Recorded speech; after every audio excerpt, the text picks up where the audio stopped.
المعدة مش وعاء للأكل بس، المعدة دي مختبر كيميائي. بتحتاج حوالي 4 ساعات علشان تفرغ وجبة دسمة، وحوالي ساعتين عشان تفرغ وجبة خفيفة. مش بس الفراغ هو المهم، لكن كمان درجة الحموضة.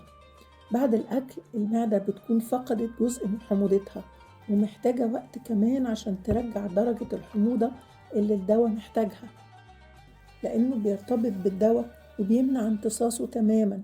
لازم نفصل بينه وبين دواء الغدة بأكتر من 4 ساعات. الكافيين، القهوة والشاي بيغيروا حركة الأمعاء، لأنه بيرتبط بالدواء وبيمنع امتصاصه تماماً. لازم نفصل بينه وبين دواء الغدة بأكتر من 4 ساعات. الكافيين، القهوة والشاي بيغيروا حركة الأمعاء وبيقللوا ذوبان الحبة. لازم نفصل بينهم وبين الدواء بساعة لساعتين.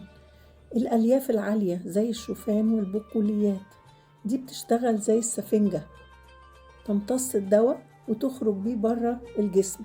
لازم نفصل بينهم وبينه على الأقل ساعتين، ولو كان أكتر يبقى أحسن.